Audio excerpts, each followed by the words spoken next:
Okay, ready? I'm ready. Okay, three, two, one.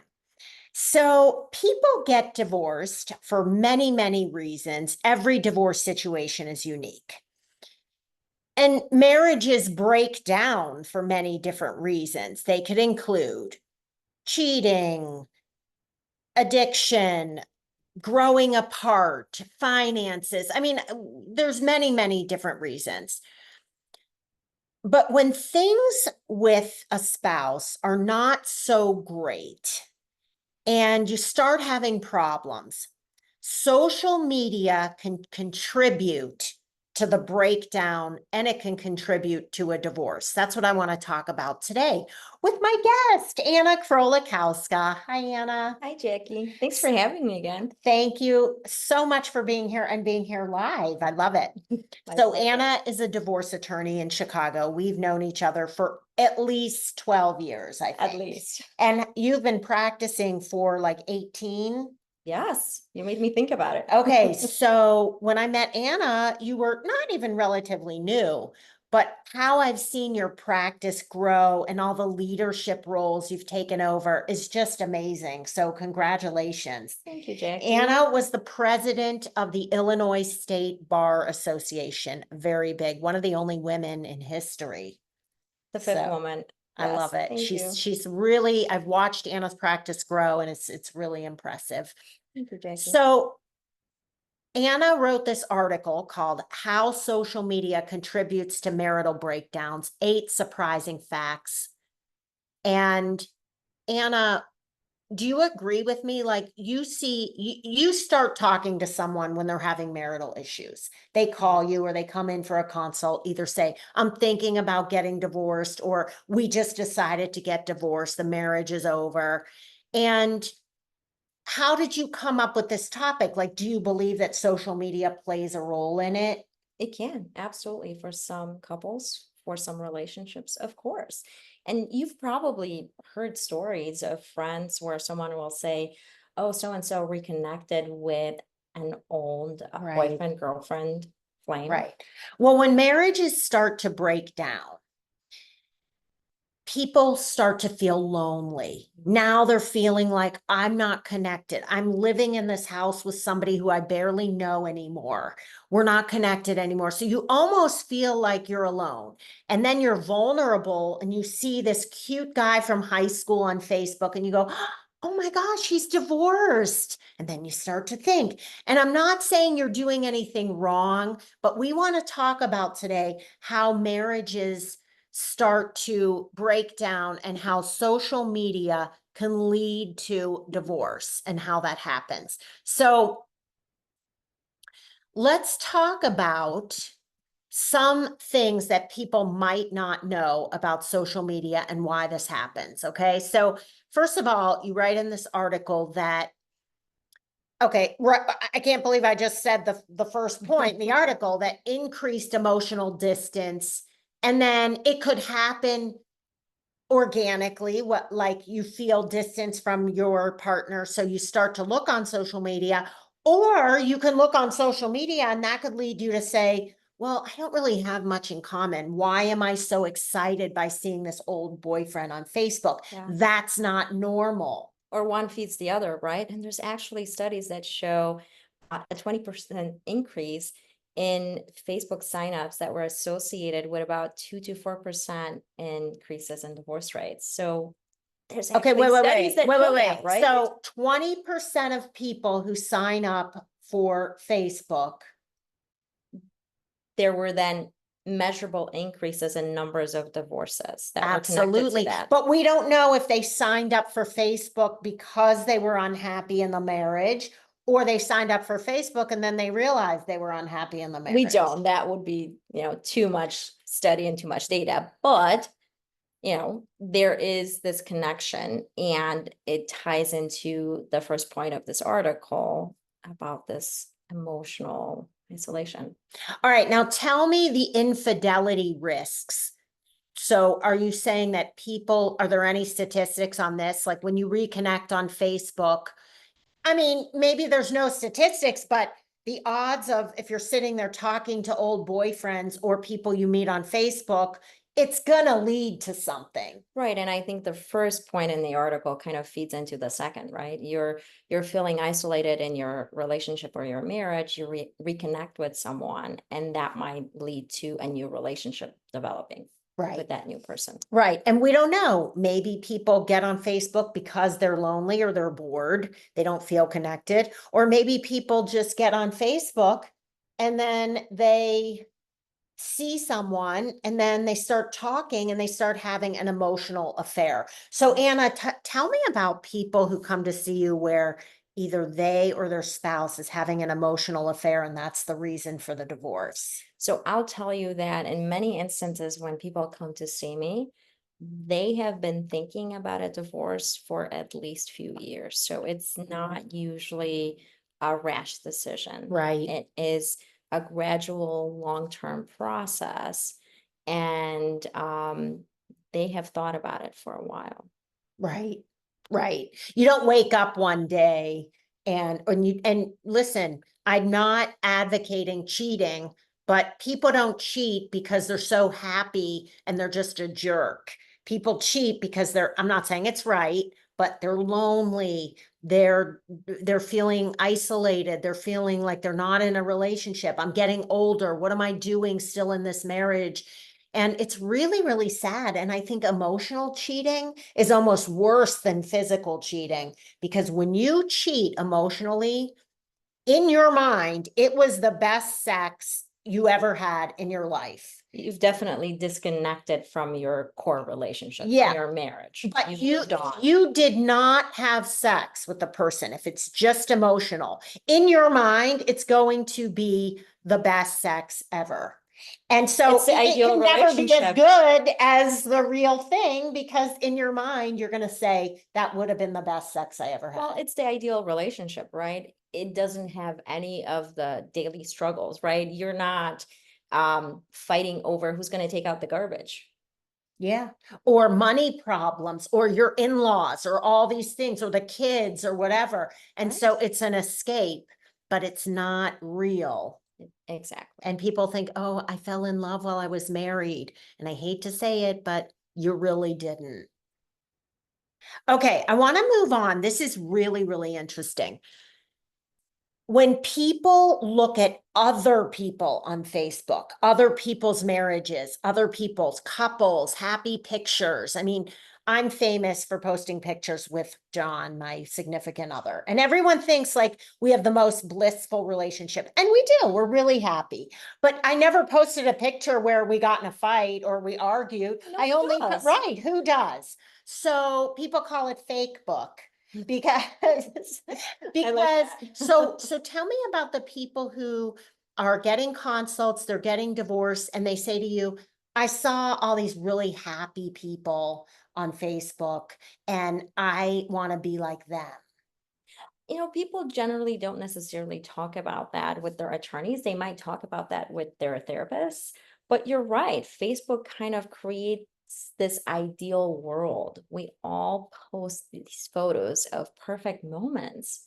And so it's tough to see that when you're not necessarily living that perfect moment, that perfect day-to-day life, and you're comparing yourself to that, to whatever your friends or family members are living, and you realize, that's not my experience. And maybe that's Why are they what's so causing you happy? to make that What's the decision. secret? Why are they doing so well and Mhm. I'm not? Well, guess what? They're not either. Everybody has the same issues. I mean, everybody has different issues, but everyone has issues. And Fake Book is only posting the best of the best. Of course. Of course. You're listening to the Divorce Girl Smiling podcast. My name is Jackie Pilosoff, and I'm your host. And I'm here today with Chicago divorce attorney Anna Krolikowska. Anna and I are talking about how social media contributes to marital breakdowns and 8 things you might not know. We are going to take a short break. When we come back, I believe we have like 6 more. We'll be right back. Welcome back to the Divorce Girl Smiling podcast. My name is Jackie Pilosoff, and I'm your host. And today we are talking about how social media can contribute to a marital breakdown and a divorce. I'm here with divorce attorney Anna Krolikowska. Anna practices in Chicago and the surrounding suburbs. She's been a divorce attorney for 18 years. She's held massive leadership positions, including a corporate board member at this point. She's very highly respected. And if you want to learn more about Anna or call her for a consult, you can find her at annaklaw.com. So Anna, another thing I want to talk about. So this is the part you'll really be able to help with. Oh, well, let's get to one more thing before I kick in the legal advice. Sure. Okay. People get really jealous, couples, when their spouse starts spending an excessive time on social media. They're saying, you're always on your phone. You're always looking stuff up. What are you doing on there? And it's like, how do you know if the person is talking to someone, or maybe they're just looking at political stuff, or maybe funny memes? It could be anything. So do you hear a lot that people have arguments because of the social time spent on social media, away from the kids, away from the family time? Absolutely. I mean, social media is an incredible time suck. It can be 5 hours a day I for know. teenagers or others, right? I Which is know. a shocking statistic. It is. And when you think about it in terms of family dynamic and a spouse feeling like they are not supported, like their partner is not contributing to family time, to care of children, to day-to-day family management and operations, that can definitely impact a relationship. So yes, it comes up. And it can even come up in terms of co-parenting, where parents will bring up their concern as far as their soon-to-be ex maybe not caring for the children because they are distracted with games or social media and such. So yes, it does come up. Okay, now I want to tell the listeners, you can probably relate. It's not always about finding love and talking to people. I'm telling you, I get on Instagram sometimes. They send you what you look at. So they keep sending you more of the kinds of things you're looking at. Okay. So I get on there and literally look up at the clock and I'm like, okay, I have been on here for 40 minutes that I could have been showering and getting ready. And now I have to rush because I've been on here. And that's one thing, because it's almost addictive. Well, these algorithms are very powerful. They And so they are. keep feeding you what you want to see or what you've looked at They're also previously. listening to you, because I swear I was like, I said to my boyfriend, I think I'm going to give Jackson a bath this weekend. I went on Instagram and there was like this video of a dog taking a bath. I was like, this is nuts. It's crazy. So be careful, by the way. But also there's a lot of jealousy. So it's not just time spent, but it's like, hey, what are you doing? And then, the guy goes to the bathroom. The woman picks up the phone. What was he looking at? What was he just doing? And so it really tests trust in a relationship. It can in many ways, right? It can test trust in terms of, are we each having the same amounts of time for our free endeavors? But it can also test trust in terms of, what are we each looking at, especially if the trust in the relationship is already Yes. at risk or at a low point. I was just going to say that. Maybe in a happy relationship, it wouldn't be an issue. But when things start getting bad, then you think, is he cheating? 3 of my girlfriends' husbands cheated, and so you start to think. So lack of trust. Okay. And then how about unrealistic expectations? That's So, huge. I mean, you're looking on social media at all these beautiful women and you're like, wait, she's my age? Or, anybody, the bodies, the makeup, everything. It's like you want to throw up, and they set these expectations that can only make you feel worse about yourself. Not only that, but the perfect household, the perfect children, right? The perfect lifestyle, all of it perfectly organized and balanced. And you're thinking, wait a minute, my life doesn't look like that. Yes. And it can also, though, I know some of these funny Instagram reels, they make you feel like, okay, I've been there too. She's like me. So it can work both That ways. is true. That is true. But it takes a very honest social influencer who is going to kind of lean into that and show, hey, some days my life is a disaster. Yes. Yes. And one of the reasons I think Divorce Girl Smiling has been so successful over the past several years is because I always showed that vulnerable side. too. I mean, Anna, we follow each other pretty closely. I don't know if you ever see, but sometimes I'm like, this was the worst day of my life. I'm really hurting right now. I still post stuff like Me that too. sometimes. And the reason I do it is A, it makes me feel better because I love to just get it out there. And people respond to it and say, like, wow, I've seen Jackie post boyfriends with her pictures with her boyfriend 20 times. Oh, I guess she does have bad days. It's not always perfect. I like to put that out there to just help people feel validated that, nobody's life is perfect. And I think it's really important that you share that. So Yeah. thank you for doing it. Aw. Okay. All right. So tell me about, oh, wait, every time I want to go to the legal side, I see another thing here. So also, there's no face-to-face communication.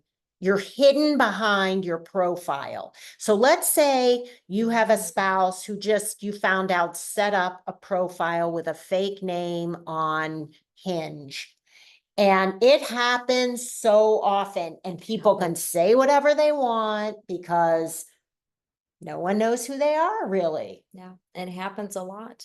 Absolutely, it does. And it's so disturbing and hurtful for the spouse who finds out and is surprised by it because all of a sudden their life is a lie.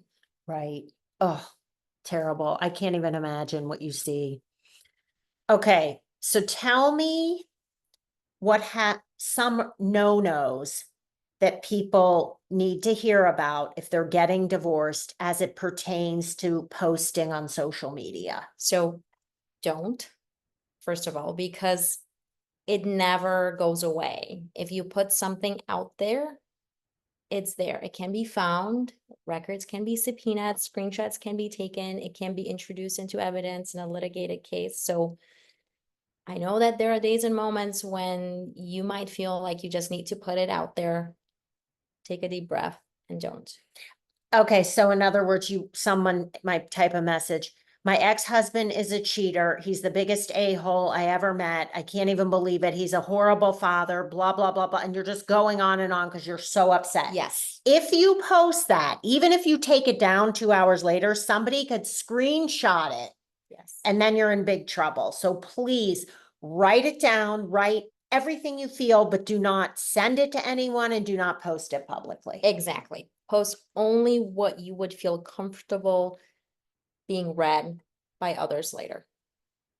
A judge, your Mhm. ex's lawyer, think about it before Mhm. you post. Yes. Okay, what else?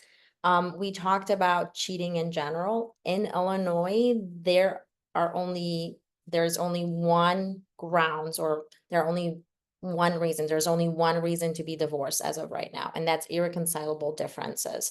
So at the beginning of our conversation, we talked about that maybe someone cheated and that's the reason for the divorce, but legally you wouldn't in legal documents say that that's the reason. You would be saying irreconcilable differences. And so I just want to put that out there because sometimes that is a difficult conversation for someone who in their heart of hearts knows that the reason is that their spouse cheated, but legally we have to say in the legal documents that it's irreconcilable differences. So basically what you're saying is if you're seeing pictures of your ex blissfully happy with his new girlfriend, it's not going to change your divorce outcome, unfortunately. Well, it's not going to change the reason we have to include in the petition for divorce. Now, if you're seeing these pictures and let's say your ex is spending money to take his girlfriend, soon to be ex, on vacations and paying for things, at least in Illinois,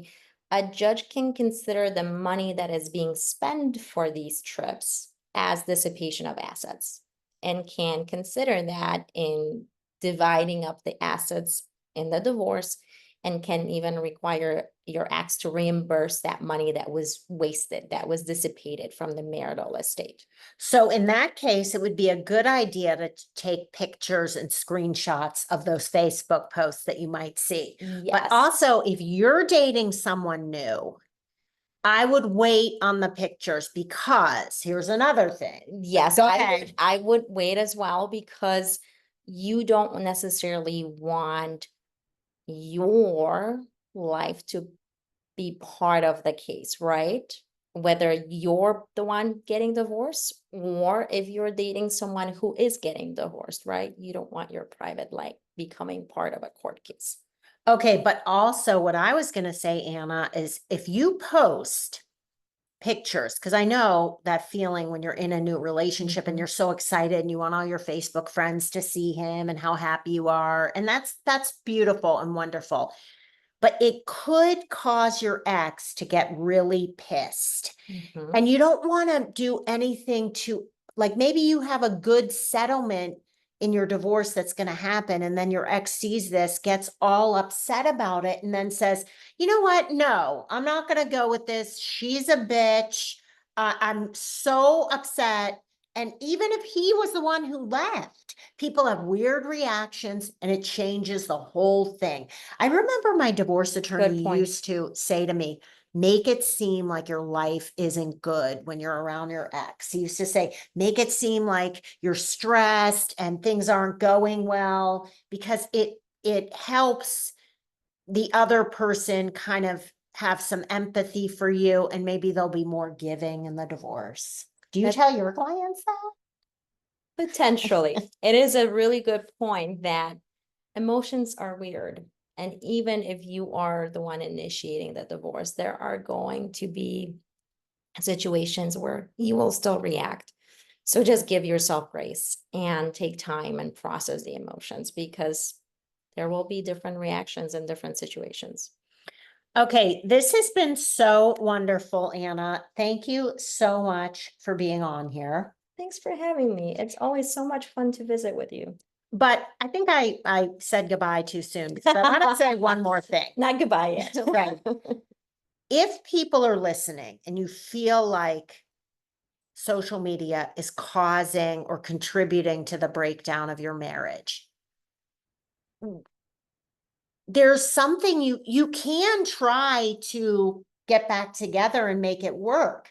Therapy, Yes. counseling, discernment counseling, which is a Yes. process where you figure out, should I get divorced or should we stay together? I have to give a shout out to Ginny Wright.